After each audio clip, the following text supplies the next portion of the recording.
Alright, so what we're going to do is,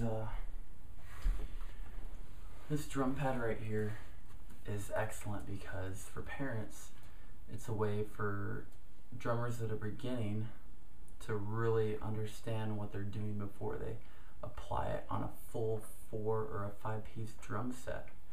So what I want to do is cover the basics today for practicing on your drum pad. What I want you to do is I want you to cross the tips of your drumsticks to where one's to the left and one's to the right. And I want you to put it like this. Then I want you to push with your left hand on the stick that's closest to you. Okay? And I want you to draw that, push it, and draw it out, and then grab the other one with your right hand. Okay? So it's almost going to be like karate, like as you bow. Or you grab your gi to the side, like that.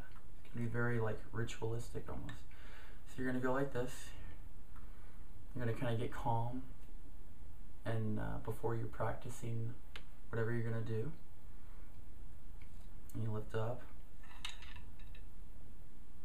and you center the 2 tips of your drumsticks at a 45-degree angle, okay? So this is going to be 90, that's going to be 45.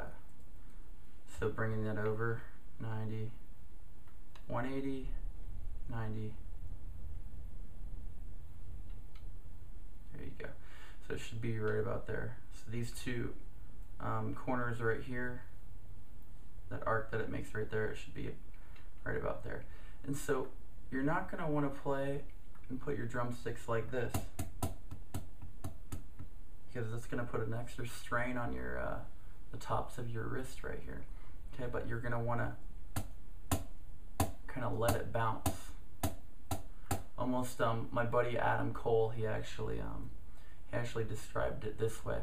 You want to pretend like you're grabbing a small injured bird, and you want to have about 4 fingers width above choked up on your drumsticks. Okay, so if you go like this, a lot of people play drums like this, and they grip it real hard, and they go,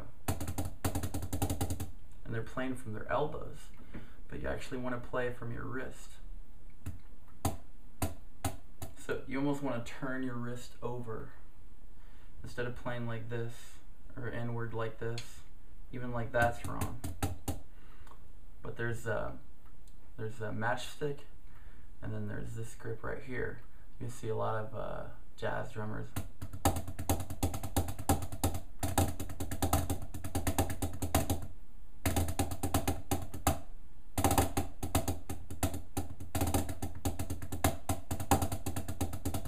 They'll do stuff like that, and they just kind of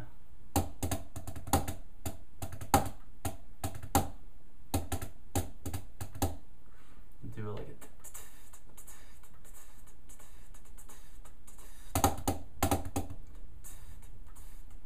we'll do kind of like a fill like that. 1 2 3 1 2 3 1 2 3 1 2 3. It's actually a triplet.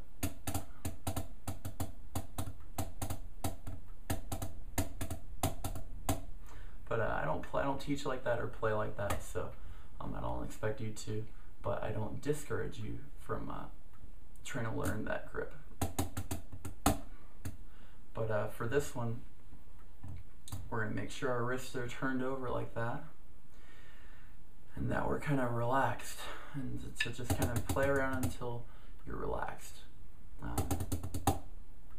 And do right hand dominated exercises and left hand dominated exercises. So whatever you do with your right hand, you've got to reverse that and flip it over. So if you do a paradiddle, and all that is going right, left, right, right, and then switching that left, right, left, left.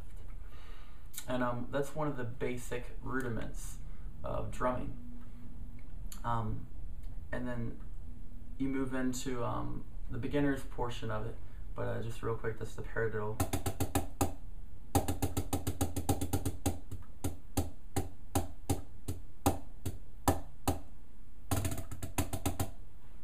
So you can mimic something like that, like the paradiddle.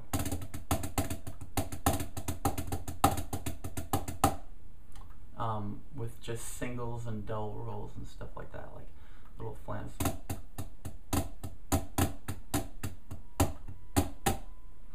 So that would be just a straightforward rock beat.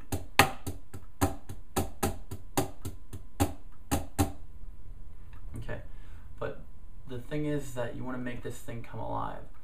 Right now it's just sounding like you know, with your accents kind of separating from just all the other notes.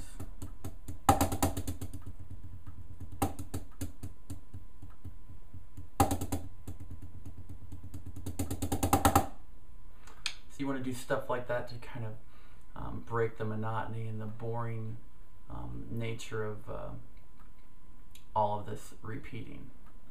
But ultimately you're going to start from slow to fast. You're going to do your max speed, and then you're going to work your way down all the way back down to slow. So if you can't do that, then you're probably going too fast.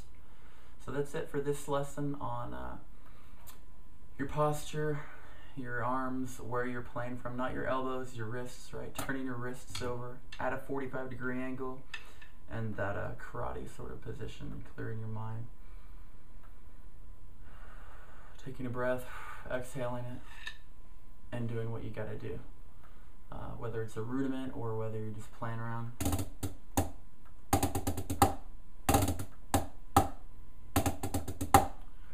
And that's it for this lesson.